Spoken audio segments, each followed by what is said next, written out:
So how do we test for gold, silver, platinum, and precious metals? It's a question a lot of people ask me all the time, and it's very pertinent these days, especially to people that are getting into the business. Everyone's watching American Pickers or Storage Wars, but we're buying storage units or we're buying things at stores, and we're trying to determine, did we strike some gold, silver, or platinum? So what we can do is we can explain to you how we do it here in downtown Largo in our brick and mortar store, where we've been buying and selling since 1972. I think I was on the buying counters probably when I was about 7 years old, helping my dad buy and sell coins and test for gold. So I had a long history of buying, and I feel like I'm pretty experienced. I'm going to try to pass some of the tips and tricks our family has learned throughout the time that we've been in business. So first, we're going to start with, what is it that we need for our testing kit? Well, I don't buy and sell acid or testing kits, but acid is the main thing that we use. We use a kit, and in that kit is 3 different acids. Now, you can get these kits. There's a lot of different kits that you get online. I can't sell them, but there's places you can look online and buy a kit. Generally, they have 10 karat acid, 14 karat acid, 18 karat acid, and 22 karat acid. There's also a silver acid. But let me tell you a little surprising trick that nobody knows. When I learned how to buy gold and silver, there was 14 karat acid, there was 18 karat acid, a little stuck in there, guys, we're only human, and then there was 22 karat acid. Now, all of the other acids are pretty good, but when I was growing up, this is all we had, and so we had to figure out, how do we make a test with just these 3 acids? And again, as I was saying, you know, there's many different acids you can use, but there are a lot of things that can be confused, so we stick with the 3 basics. And I've bought, probably in the last 10 years, a couple $100 million worth of scrap gold. So when I'm speaking from experience. Yes, you can just use these 3, and it makes a lot more sense. So what we're going to do right now is we're going to go through exactly what we need to do. We're going to explain to you that you need a testing kit. Now, what's in the testing kit? Again, the 3 acids, a testing stone, a box to carry it in, a rare earth magnet, and a file. These are the main things that we use to test gold, silver, platinum, and precious metals all the time. So at this point, we're going to also talk about the testing stone because it's a key ingredient. So you order your test kit in, and what do you get? You get all these acids and the testing stone. This testing stone comes in, and it is a slab of, it's kind of like a sharpening stone. I'm using a fresh one right here so you guys can see exactly what it is. It's a dark stone, comes from mined in Arkansas, and what it is you rub the metal on here, and then you drop the acids on there, and how it reacts, it shows you exactly what you should be looking for, whether it turns different colors. We'll be talking more about that later. But the reason I'm taking this testing stone out is the first thing you have to do, it's a must do. If you don't do this, you will not get a good test. So this is going to be a part of the video that we're going to go ahead and pause just for a second, because this is going to be, how do I season my stone and how do I clean my stone? Okay, so you just got your testing kit and you got this stone in here. It just came from the factory. A must do is you have to take some 400 grit sandpaper right here. You have to tear this off, little piece. You take the piece of stone and you sand it. You know, we'll call it sand it vigorously. And you don't have to go crazy. This is about all you're going to need. Just exactly what I'm doing right here. All right. Once you sand it, you'll feel it's definitely smoother. But what we need to do after that is, I'm not going to do it here because it's going to have chemicals and we got some camera equipment here. You would take the 14 karat acid and you put a little dab on here, and you would take a tissue, a lightly tissue, and dab that dab on there so that it's evenly on the stone, and it will turn the stone a little dark. You let it sit here for probably about 30 seconds to a minute. And then once it's been on there for 30 seconds to a minute, you take a big tissue, a big ball of it, because you remember the acid can drip down the sides of the stone. And what happens? You're going to get acid on your fingers. You're going to get acid everywhere. You don't want to do that. So typically what I do is I leave the stone on a surface, put the seasoning on there, and then I take a tissue and I wipe it off without touching it with my other hand because the acid will be going everywhere. And then you take the tissue and put it in a separate bag so it doesn't get thrown in the trash. And you basically get some more tissue till it's perfectly dry. You pick it up, you wipe it off, make sure there's no acid anywhere because you don't want it on your hands and fingers. But once you season the stone, you'll get the correct readings. And we'll talk more about the readings later. But this is an important step because if you don't season your stone like this, you will not get the correct readings. And then we'll go right into the same topic. How do I clean my stone? Well, what I just did is basically cleaning your stone for the first time. So say you have this stone for 6 months and all these little gold scratches are everywhere. You take the sandpaper again, you sand it all off of here, just like I'm doing now, and you season the stone again. So it's almost like rinse, repeat, do it again. And this will keep your stone giving the correct readings, and will also make it so that you don't have a bunch of little gold streaks everywhere and you get confused as to what was the mark I put on there, what's going on. So the last thing I need to touch on right now is we talked about acid going everywhere on your clothes, everywhere. When I was a youngster and I was 12 years old, I was sitting at the counter and bam, the acid bottle fell on my jeans. I didn't tell anybody. I was like, oh my God, what do I do? And I was too embarrassed at the time. I was 12 years old. The last thing you want to do is take off your pants in front of everybody. So I nonchalantly walked over to the bathroom. And then by the time I got there, by the time I had, taken my pants down, and there was just a little spot on my leg right there. But what it is it slowly seeps in, and it can cause third-degree burns. So if you do buy an acid testing kit, make sure you read all the regulations, read all the warnings. You have to keep this stuff very safe. Again, we don't sell it. I'm not recommending it. I'm just saying if you're going to be using an acid test kit, you need to understand all the things that could go wrong with it. I have a scar on my leg to this day from that. And it took about 6 months for that wound to heal because it's a burn wound. The only reason I'm going into this detail is you have to understand how dangerous this can be. You do not want this laying around so the grandkids can get it or so your daughter can get it. You don't want it in your car where it can get overheated and explode. Again, all of these things are on the warning labels if you buy an acid test kit from someone. But again, read those warnings and heed them. This test kit had been sitting around a while. I don't know if our cameraman can get this. But this here is what happened to a magnet that was left in there. It's green, it's corroded, it's nasty, and these bottles are still sealed. So what I'm trying to say, please remember this is a dangerous test kit if not handled properly. I have the proof of it. So what happens if you do spill acid somewhere? Listen, they sell solutions. If you're going to buy the test kit, buy the solution. It's an agent where you basically, if you spill acid anywhere, you drop the solution on it, it nullifies it. It basically counteracts it, and it's a base, and it neutralizes the acid, including your leg. Had I had that base back in the old days, I would have just sprayed it all on my skin, wiped it off, and nothing would have happened. But what happened is I didn't. All I had was baking soda, which is the next best thing. So if you're going to have an acid test kit, you have to have that solution. If for some reason you don't have the solution and something happens, baking soda will work as well. Baking soda will neutralize the acid. So what you do, spill acid somewhere, pour large amounts of baking soda, let it neutralize it, and then after some time period, clean it up, and you should be good to go.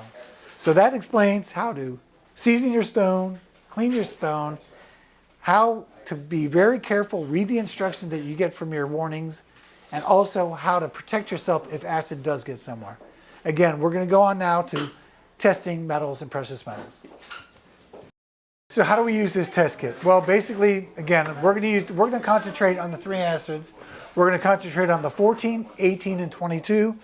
We're going to talk about the file, the magnet, the stone, and basically a loop. Again, let me say the first things that we need to talk about as far as doing precious metals is you have to take a look at the piece as a whole and take a look at it. The first test that people generally use for precious metals, we'll call this the first test, the magnet test. So again, we'll call this the first test, the magnet test. The magnet test is a very simple pre-screening test.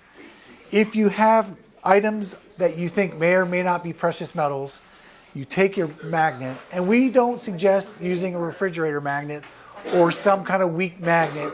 we suggest the rare earth magnet. This rare earth magnet has 55 pounds of pull. Watch what it can do to this file.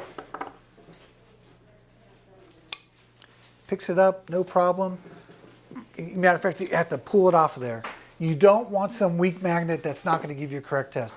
So just like the picked up the file, this magnet will pick up base metal. So if you run the magnet over your gold or silver item that you think may or may not be gold or silver, if it is attracted to the magnet, it is not precious metals. So that's what we call the first test. It's a pre-screen, but if your item attracts to the magnet, it's not gold, silver, or platinum, or any precious metal. But again, remember, just because it doesn't stick to the magnet doesn't mean it is a precious metals. Okay, so now we're talking about how do we test for 10 karat gold. In all these testings, there's going to be two types of tests. One is called a destructive test, which actually when you put the file on an item, you're going to file into the item, you're going to drop the acid directly onto the item and look for reaction. The problem is it does hurt the item and can destroy something that's worth more.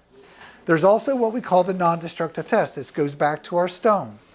When we think we have something that might have some kind of value above and beyond just metal value, but we still need to know if it's gold or not, what we do is we take that item and we're going to use a very simple item. We're going to use my loop, which is made out of 22 karat gold.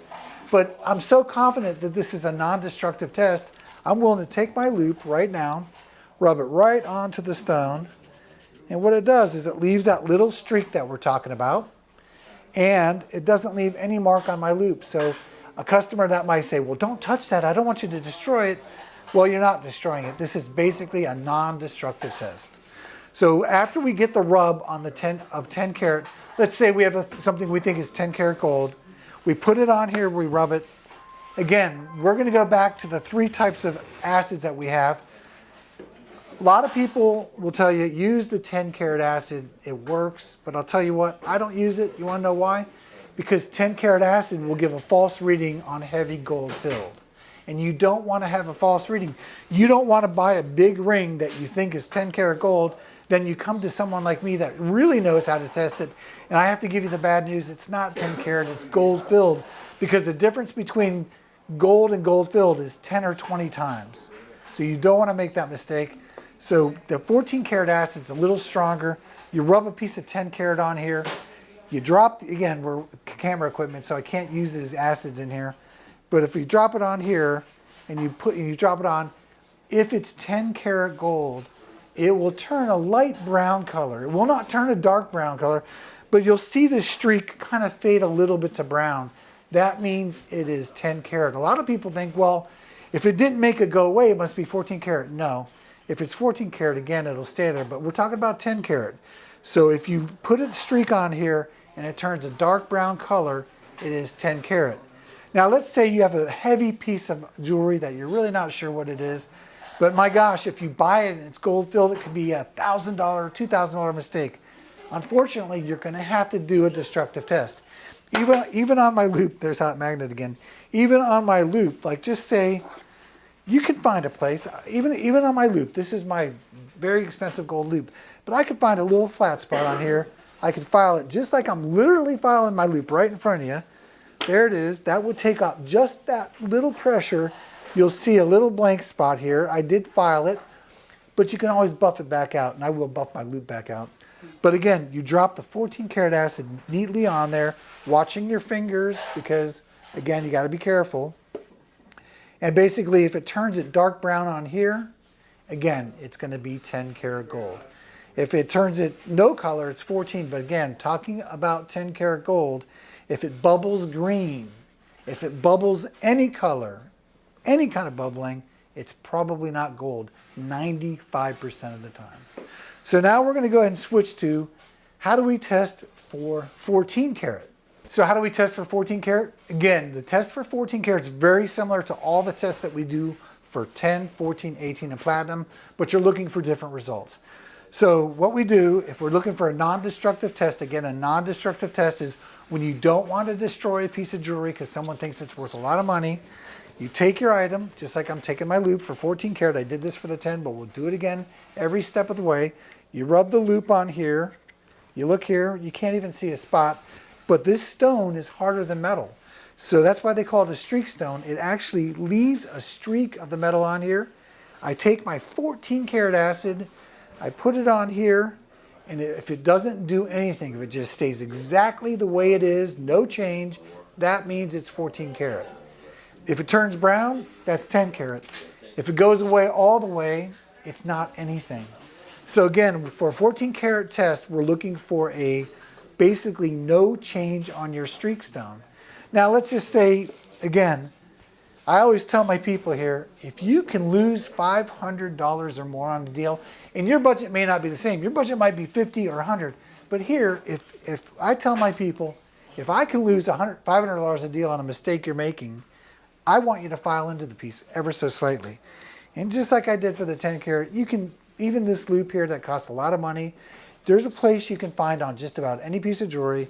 You take a little file, and I'm literally filing, the camera people are probably aghast, think, why is he filing his loop? But I'm trying to demonstrate for you that you can find a nice spot. You take the 14 karat acid, you dab a little on there, and you're looking for no reaction. If it turns dark brown, it's 10 karat. If it bubbles any color, anything, green, any black, anything, it's not gold. Don't buy it.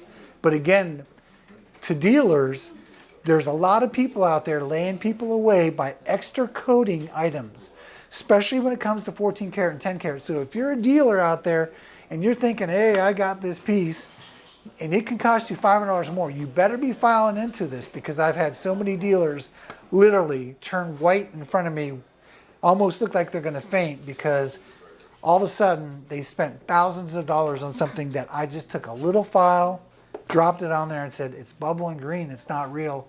And they said, well, it worked on here. Well, it does. It works on the streak test, because the people that are trying to lay you away and get you to buy something that's not real, coat it with enough gold that they know it'll test good on here. So again, if it's going to be a costly mistake, I'm hoping you're going to use this file and protect yourselves. So now we're going to go ahead and go on to 18 karat and how to test for that. Okay, so how do we test for 18 karat gold? Again, all of these tests that I've been talking about are basically repetitive, but we're looking for different results, or we may be using a different acid. So testing for 18 karat acid is, again, you've seasoned your stone, you're ready to go, someone's got a piece of what you think is 18 karat, you do exactly what I've done on these other tests. You rub the 18 karat on here, it leaves a nice little streak on here, and then you take your 18 karat acid. Now, as you see, these are color coded.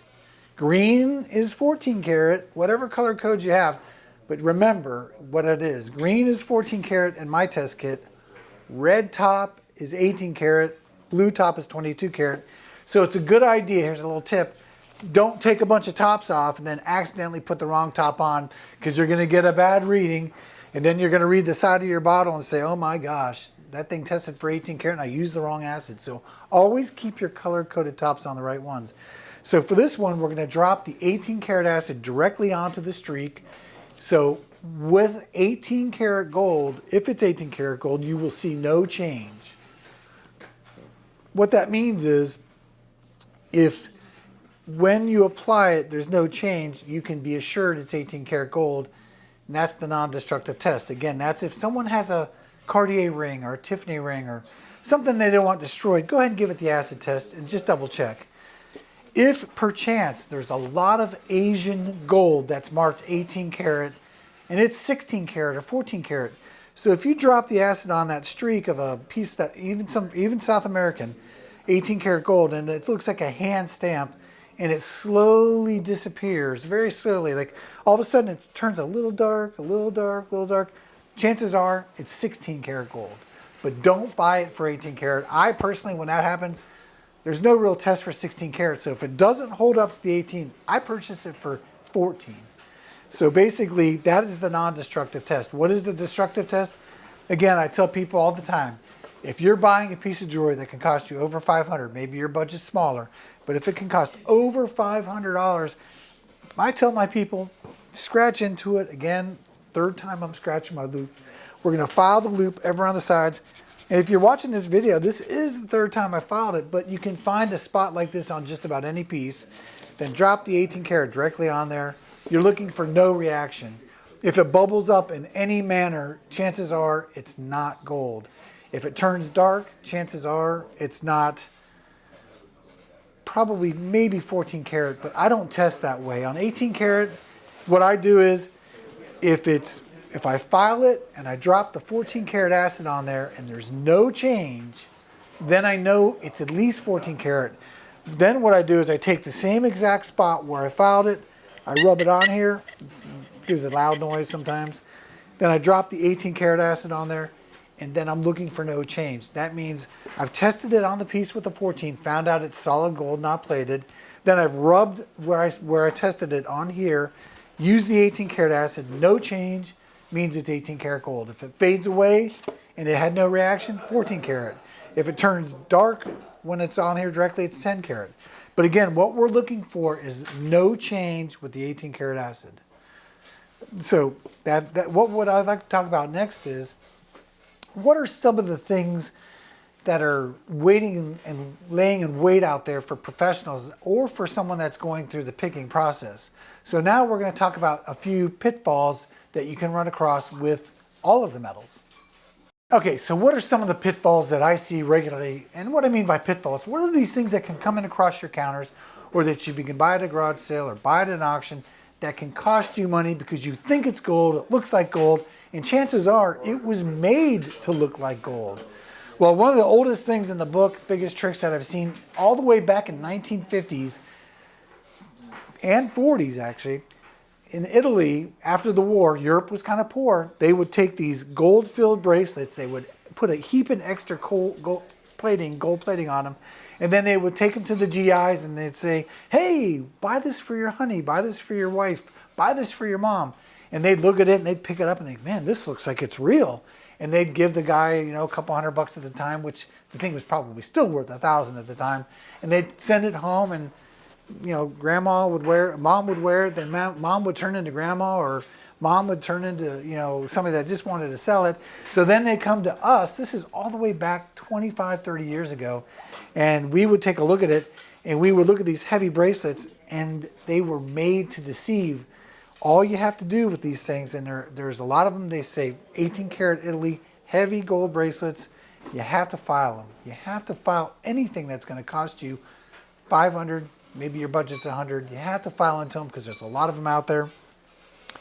More recently, people started wearing white gold. So, well, hey, let's get some white gold out there. Well, guess what? People soon realized, these guys, especially during the gold rush of 2011, 12, and 13, let's make some things out of stainless steel, and let's stamp them 18 karat or stamp them 750, and let's take them to these shops, because why are they made out of stainless steel? And that's a good question.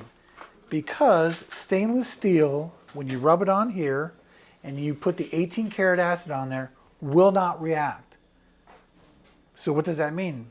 Well, what that means is the 18 karat acid does not protect you from that. So if you drop it on there and if you rub the 18 karat on here, it stays still. If you rub the stainless on there, it stays. So how do you protect yourself? Well, one test that you can do is if you put, and we're going to segue after this thing into 22 karat acid, but it's why we have the 22 karat acid, is if you rub an 18 karat chain on here or 18 karat bracelet and you put the 22 karat acid, it will fade brown fairly quickly. It'll fade brown and go away. On stainless steel, if you put the 22 karat acid on there and you rub it on there, it will sit there for probably 4, 5, 10 seconds, and then it will almost flash a yellow color and disappear. If you see that any kind of flash of yellow or any kind of greenish yellow, stay away from it. Chances are it's stainless steel. But this brings up another point. Now, listen, acid testing is only part of the game. If you're out there and you're trying to make a living off of this, and someone's got an 18 karat bracelet they're trying to lay you away with, you've got to use all your senses. You got to use your eyes. You've got to look at the stamp. Does the stamp look good in there? Because stainless steel doesn't take stamps very well. So sometimes it's a partial stamp, or the stamp looks kind of crude in the piece. Also, how heavy is the piece? 18 karat gold is extremely dense. I would say that 18 karat gold would weigh 2 to 3 times what a stainless steel piece would weigh. So if you have a heavy duty stainless steel piece, you got to look at that weight. If it doesn't feel dense, it's probably not going to be gold. It might take you some time, but that's where I say if you're really in doubt about it, you should definitely see someone like myself or call us. So again, those are just some of the pitfalls that you can run into, but those are the main ones. Also, not so long back, there was these kids in the area. I won't call them kids. I guess I'm 53 now. Kids being in their 20s. They were getting this gold-filled heavy wire, and they were taking it and bending it and turning it into bracelets.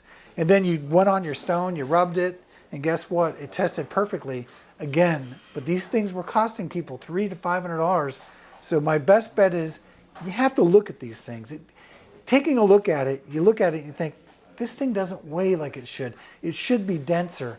Now, if you're inexperienced, it's one thing, but no matter what, again, always remember, take the file, rub the piece of merchandise, drop the 14 karat acid directly on it.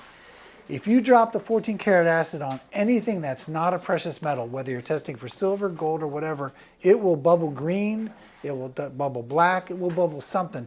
But when you see that bubbling, stay away from it. Again, we're going to segue now probably into testing for 22 karat gold. Okay, so this brings us to testing for 22 karat gold, or gold that's higher carat than basically 18 karat. There's 21 karat, there's 22 karat, there's 23 karat, and 24. Predominantly what you're going to see out there is 21 and 22. Occasionally you'll see some 23, but not often, and not very often you'll see 24 karat gold. My loop happens to be made out of 22 karat gold. Again, we want to look. Remember, when you're doing these testing, I probably should have hit this earlier, you have to use all your senses. 22 karat gold is a nice, pleasing yellow color. It's alloyed with very little, and it has the actual natural color of gold. So how do we test for 22 karat acid? Again, the first test is always file the piece gently, but you can file it where there's enough gold coming off. And again, the 4th time I filed it if you're watching this video. What we do is we don't put the 22 karat directly on there. We always start with the 14 karat. We put the 14 karat on there. Why? Because if there's a base metal, the 14 karat acid will react to the base metal. Why? Because 14 karat acid is nitric acid. 18 karat acid and above is aqua regia. Aqua regia doesn't always react the same way 14 karat does. But every time 14 karat acid hits a base metal, it will bubble something. And when you see that bubbling, it's a sign to stay away. So now that we've put the 14 karat acid on here, and we've determined that it is gold, we want to rub it on here. And what I generally do is I'll make 2 rubs. I'll rub one rub and another one right next to it. Then I take my 18 karat acid and my 22 karat acid is, first of all, I put my 18 karat acid on there. And if it stays, I know that it's better than 18 karat acid. So what I'm looking for is no reaction. I don't want to see any reaction at all. So once we get the no reaction from that, what I also like to do is then move to the 22 karat acid. Now 22 karat acid is very tricky to use because I'll tell you what it takes to make you know is experience. So when you drop the 22 karat acid on the streak, if it's 21 karat, it will slowly disappear. If it's 22 karat acid, it will stay there basically and do nothing. Now, is there any test for pure? There's no test for pure, so my advice to you is, even if it's marked pure gold, only buy it for 22 karat, because there's no way you're going to know if it's above that. You're not a refinery, and you shouldn't be expected to know. So again, what are we looking for? We did the test, we filed it, we dropped the 14 karat acid, no reaction. We did the 2-streak test, we dropped the 18 karat, no reaction. We know it's better than 18. We do the 3rd streak, slowly disappears. It's most likely 21. If it disappears at a rapid rate, it's 18 karat. And if it stays there, it's 22 karat acid. 22 karat gold, but it's got to stay there with no reaction. But I'm going to tell you what, of all the tests that I do, this is the trickiest one of all because it basically is hard to do it. It takes a lot of experience, and sometimes you can get burned anyways. I'm just being honest with you. So my suggestion to you is if you put it on the first test and it's 18 karat, buy it for the 18 karat. If it fades at all, don't try to guess if it's 21 or 20 or 19 karat. If it fades at all, just buy it for 18 karat. Again, that will keep you safe. So again, I hope that helps. Now we're going to talk about some other important tests that you need to be on the look for. Okay, we've talked about some of the things we can look for, but let's talk about gold filled. Now gold filled is items that are made a certain way or heavy gold plate that basically can fool you, and they can even test 10 karat on the streak test. If you don't file far enough into it, they can also not test at all. My recommendation is if you have, let's just say there's an item that someone has and you're not really sure if it's gold or not gold, but they're like, I don't want you to touch this. If you put a file next to it, not everybody's like me. They aren't going to let you just file their loop. I don't want you to file that piece of jewelry. So what you can do is if you're worried it's gold filled, you can take the item. This is, again, explain to the person this is a non-destructive test. Actually, let them feel your stone. It's a very smooth stone. It's harder than metals, but it's still smooth. So because it's harder than metals, when you rub it, it takes that piece of metal off. But it's nothing they can see. So if you're testing for gold filled or something you think might be like trying to trick you, one of the tests that we do is we do 3 firm rubs. Now, I haven't mentioned this, but all the rubs you should be doing should be fairly firm. You want to leave a streak. You may even hear that noise. But you want to, for gold-filled items or something you think might be gold-filled, you want to rub 3 separate rubs. You want to basically have 1, 2, 3. And then what you do is for gold-filled items, you don't worry about if it's 18 karat or whatever. You just take the 14 karat acid and you have 3 streaks on here. What I do is I put the acid on each streak. Most of the times, if it's gold filled, the first streak will stay. The second streak will kind of disappear, kind. But if it's gold filled, if you've rubbed it hard enough, just like I said, the third streak will disappear. What that means is you've gotten through that level of gold, you got to the plating, you got to the gold filled, and now you know it is not gold. When the third streak disappears, it is gold filled, gold plated. Stay away from it. And that's very important because, like I said, a lot of these people that know what they're doing, they don't want you to file it. But you have to insist to at least get the 3 rubs, and you have to be firm. Now again, you don't want to damage something that might be rare, but you want to rub it hard enough where when you put that third streak on, you know that the base metal, if any, is there. If all 3 streaks stay the same, then most likely, again, you can never say 100%, but most likely it's going to be a gold item. So that's how you test for gold filled. Now we're going to probably move on to some other testing. Okay, so all I have is the 14 karat acid, the 18 karat acid, and the 22 karat acid. How do I test for platinum? Again, these are the acids that we grew up with. These are the only acids you need. Platinum is one of the only metals that when you rub it on here, just like I'm going to go ahead and rub my loop one more time here. You rub your loop on here, get a firm streak. You take your 22 karat acid and you put it directly on the streak. Platinum is the only metal that I've found that will not disappear. Stainless steel will disappear. All these space age metals will disappear. The exception may be chromium cobalt, which is in the white dental gold, but we'll talk about dental gold later. And the other thing is, of course, aluminum. Believe it or not, platinum won't disappear, which is one of the densest metals, and aluminum won't disappear. But aluminum is one of the lightest metals, guys. So if you're picking some piece of metal up and it sits here and tests, but it feels like a feather in your hand, it's aluminum. But if it's a dense metal and you've done a proper test, remember, always make sure it's not plated. You can always file the piece directly, drop the 14 karat acid on it, make sure there's no reaction. Once you get that no reaction, put the streak on the stone, put the platinum acid, not the platinum acid, put the 22 karat acid on there, and it will not move. It will not change. You could come back 30 seconds, 40 seconds, a minute later, The streak will still be there, which indicates it is indeed platinum.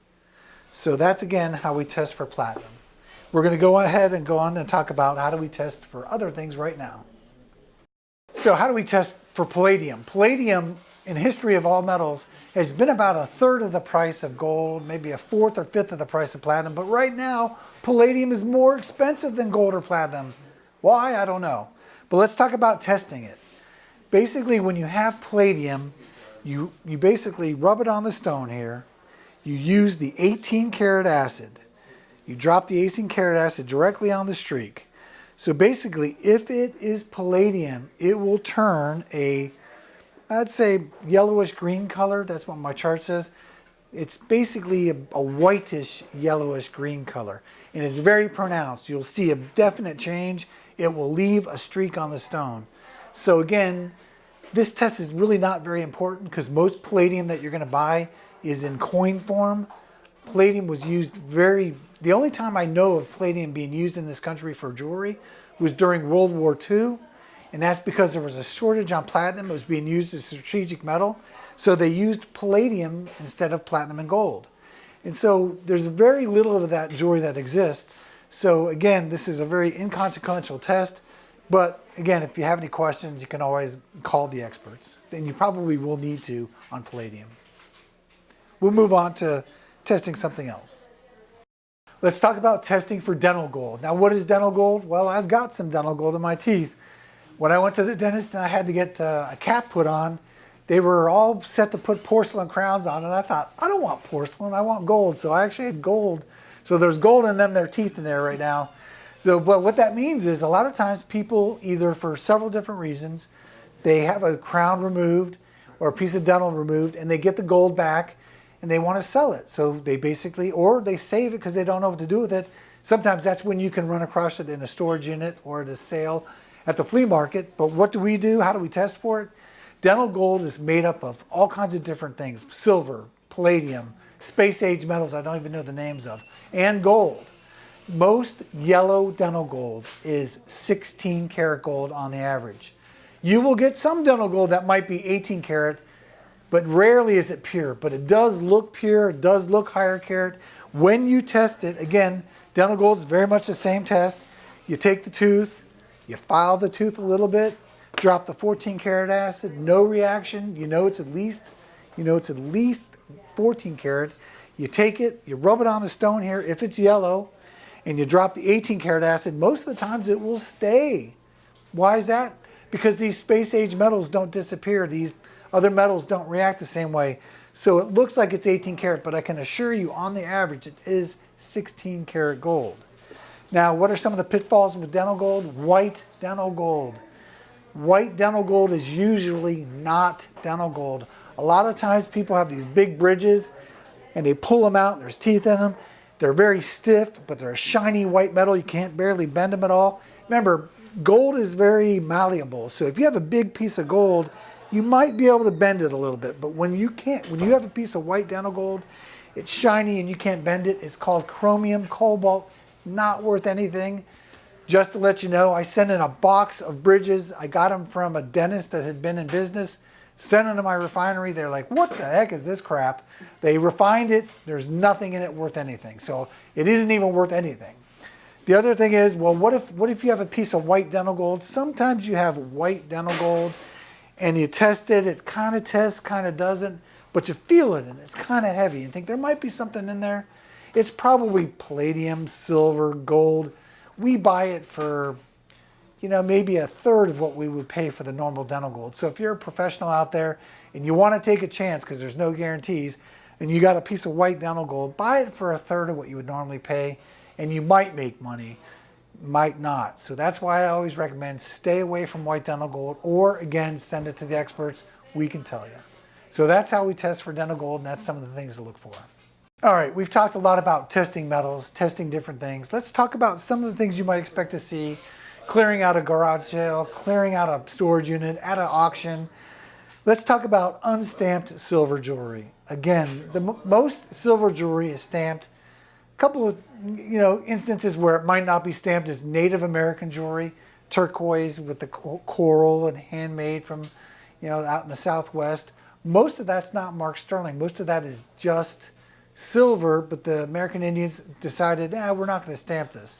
But again, you can use your non-destructive tests because you don't want to destroy a piece of turquoise jewelry. Because we were just talking with the camera crew here. They said, what about silver? What's going on here? I said, well, most silver's scrap.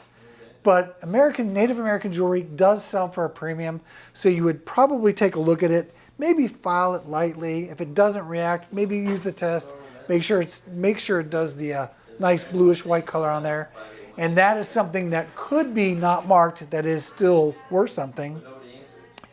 Let's talk about pocket watches. Oh my gosh. This could be a separate subject on its own and some of the things I've seen with people. Pocket watches are always well-marked gold, but there's a lot of tricks there. Now, if it says 15 years, 20 years, 25 years warranted, it's not. If it says warranted 14 karat, it probably is. Warranted 18 probably is, but why am I saying probably? Because just like today, 100 years ago, there was bad guys, and as my dad would say, no good nicks in the business, trying to make you buy something for something that wasn't. One of these cases was the Duber Watch Company. I have had probably, in my lifetime, 20 to 50 dealers come in here with a pocket watch that they said, Chris, I bought this watch. I know it's gold. It's marked 14 karat Duber. It's gold. And they look and they bring it to me, and I look at it and I start thinking, oh my gosh, how am I going to tell this guy that he just spent $500 on a watch that's worth $50? So what I do is I take a look at the watch. I check near the hinges. I examine it with a loupe very closely. That's one of the things you can do. I examine it for wear spots. You will see wear spots in gold filled, and then you can drop the acid directly on the wear spots without damaging it, and it will bubble green.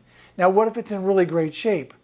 Well, another thing that you can do is you can take a look at the inside of the case, and there's a lip on the inside of a pocket watch case. Now, when you open up the watch, it flips open. The dealers will know what I'm talking about. If you don't, you can always come in and ask me.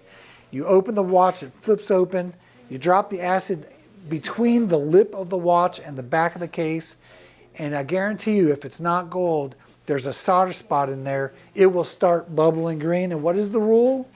If it bubbles anything, it's not gold. And again, I know you want the watch to be gold because you paid $500 for it, or you want the watch to be gold because someone's offering it to for $100, and if it's gold, it's worth $500.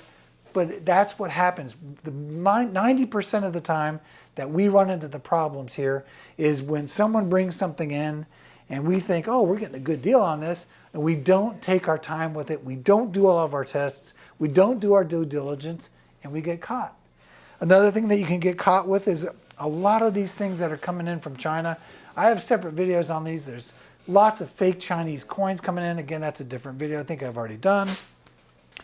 But again, one of the biggest things that I would recommend is when someone's trying to lay you away, and what I mean is make you pay money for something that's not real, it's generally a bigger item. It's an item that's going to cost you $500 or more if you make a mistake.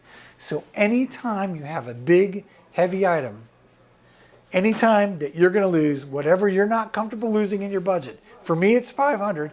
I don't want to lose less than that, but for me, I get pretty upset with my staff if they buy something that can cost me $500, and they don't say, I did the acid test, I did the file test, I did the streak test. I guarantee it. Most of the times, well, I forgot to do that. I forgot to do that. Do your due diligence. If it's going to cost you money, definitely file it, get it done, and do it right. That's what's going to save you. Again, take a look at the piece as a whole. If you look at it, I tell people all the time, this is one of my big things, is they'll call me up, they'll say, Chris, I got this piece in front of me. Is it this? Is it that? I walk them through the tests, and they'll say, it still looks a little funny to me. Do you know what I tell them? You're there. It's your gut. If your gut's telling you there's something wrong with it, this is more for the people on my side of the counter. If your gut tells you there's something wrong with it, or the deal's too good to be true, or something just doesn't quite jive, stay away from it. You don't want to make that mistake, because when your gut tells you something, there's a reason for that. So trust it. So again, we'll go into a few more things, and we're getting ready to close everything out. Okay, so we've talked a lot about testing. I've showed you the different acids that we use, but please remember, these are guidelines. These are not, you cannot trust just one thing. I've been doing this since I was 7 years old. I'm 53. I've bought hundreds of millions of dollars worth of scrap gold across the counters in my lifetime, and I wish I was exaggerating, but I'm not. I've got the little acid marks on my fingers to prove it, and one little scar from my leg. What I recommend to you is, if you have an acid test kit, always remember how dangerous it can be. Never leave it unguarded. Again, I don't sell them. I'm not recommending them. I'm just trying to tell you, if you went online and bought one and you're getting into the business, respect it. Because if you don't respect it, you're going to end up with some problems that you didn't expect. You don't want any grandkids getting hurt, any pets getting hurt, any kind of tissues that you use, throw away in a separate canister.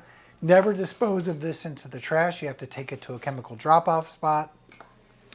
And remember, if you do have questions, I can't touch on everything here. Please send me an email. I'll do the best I can. We're a brick and mortar store, been doing this for almost 50 years now. We are all about relationships. We will help you. We want to buy from you. If you don't want to buy, no problem. I feel like if you don't send me an email and send me a question, I'll never get a chance to buy from you. So my information is always free. Now, if you send me 20 emails, I might only answer a couple of them, but I'll do the best I can. If you have something that you do seriously want to know about, I can generally tell a lot from a picture. So if you want to include a picture, dimensions, a weight, maybe explain what tests you've already done to the item, I'll do the best I can for you. I've tested everything from tin bars to things. Somebody brought something in they thought was platinum from a dam. Believe it or not, I didn't know what it was either. We had to send that to the refinery. And I guess that's why I'll close this out. These are general tests, but they're not the end-all be-all. The end-all be-all is my refinery. So if there is something you have any questions about, I can send that off for you. And you would only need to do that in cases where you have an opportunity to buy a large amount of something and you're not sure what it is. So you take one small item in, send it to the refinery just to make sure, get the exact calculations, and then we can come back with you and say, hey, this one was worth a lot of money and the other ones probably are too. But again, always be careful, because remember, in this business, just like my dad said many, many years ago, the day after the first coin was made, the first counterfeit was made. In this business of buying and selling gold, it can be costly if you make a mistake. There are people out there preying on us, on the actual people buying it, by trying to get us to buy things that aren't gold. And there's also the general public. I mean, you guys are out there buying things from other people, and they're trying to deceive. So please remember, if you need any consultations, we're here for you. I hope this video was informative. And if you did like it, please remember to subscribe to my channel and press the like button. Thank you very much.